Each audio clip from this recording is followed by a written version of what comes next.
Hey, this is Chris, and in this video I'm going to be sharing my tips for picking a great super fund.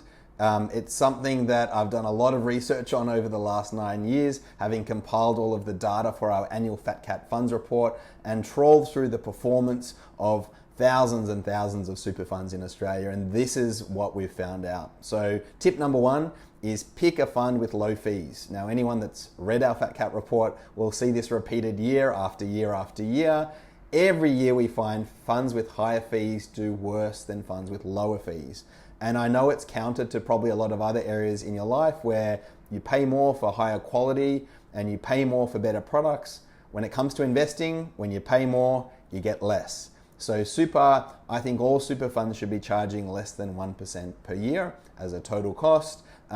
Hopefully you can find a fund with even lower fees than that, particularly one that puts a lot of its money into index funds. Somewhere between 0.5% to 1% per year is reasonable these days, but over 1% per year, I think it's going to be eating too much into your super each year, and that cost over a lifetime can be hundreds and thousands of dollars. So low fees is absolutely a must. The next one, which is related, is I'd be looking for funds that are predominantly using indexing with their investing.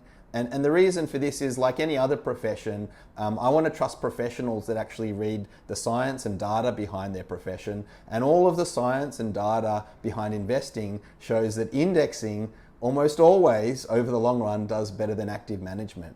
And so a fund that gets its ego out of the way and isn't overly impacted by the views of asset consultants who are always recommending active funds is a fund that I would trust more. So look for funds where they're not writing on their website that they believe in active management and they believe they can beat all of the others out there, because this isn't a fund that really pays attention to science and evidence. This is a fund that is caught up and swept up with the false belief a lot of the industry has. Look for a fund that truly believes that indexing is the right way to go, and therefore is one that believes in the science and the science of investing. The next one is find one with a good performance track record. So look for a fund that has performed well in both good markets and bad markets. 2020 is now a great example of a bad market. So how did the fund perform? How big was the drawdown from the top point to the bottom point in 2020? And how does that compare to other funds? What you'll hopefully see is that good funds not only perform well in up markets, but they're actually able to cushion the downside when markets fall. And so they're able to soften the volatility. And for very long-term investors in super, it isn't as important, but certainly as you approach retirement, you don't want to have the risk of having to draw down out of your super after the markets have fallen a lot. So a fund that can reduce the volatility and give you good quality returns is an important factor I'd consider as well. The next one is transparency. So is the fund transparent about where it invests, which fund managers it uses, why it uses those fund managers, what the performance of those fund managers has been? It completely surprises me that the industry as a whole is pretty opaque when it comes to who they're actually investing in and what their performance is like. But if I'm an investor into a super fund, I want to know which fund managers have you given my money to and how are they doing and how are you keeping them honest and in check.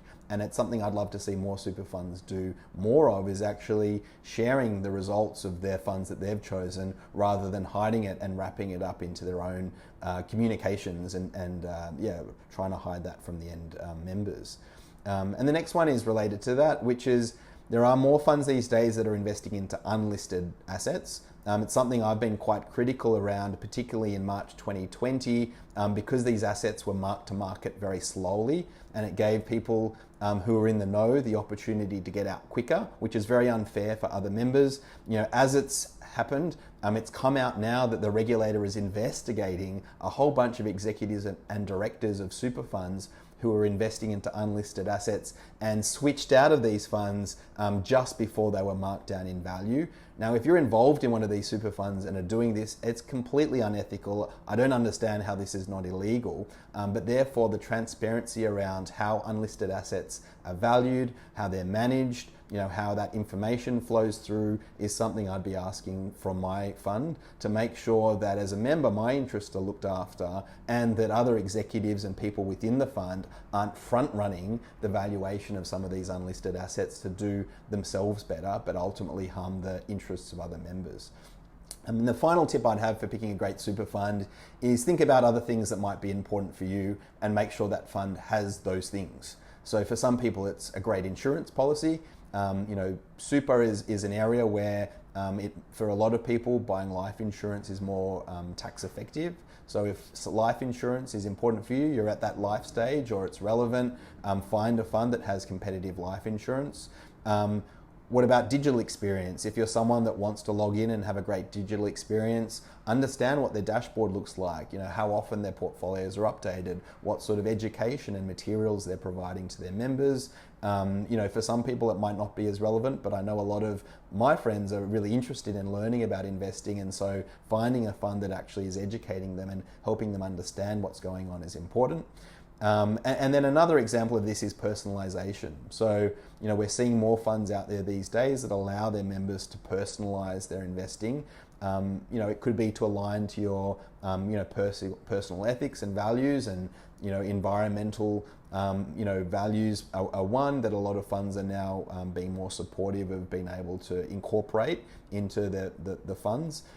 Make sure that you're able to invest in a way that aligns with your personal values as well. And if that level of personalization with your investing is important, I'd be looking for a fund that can offer that. And that would be my summary of what I look for when it comes to picking a super fund, and also based on all of the research and data we've done for 9 years, what ultimately is going to put you in a better position in retirement.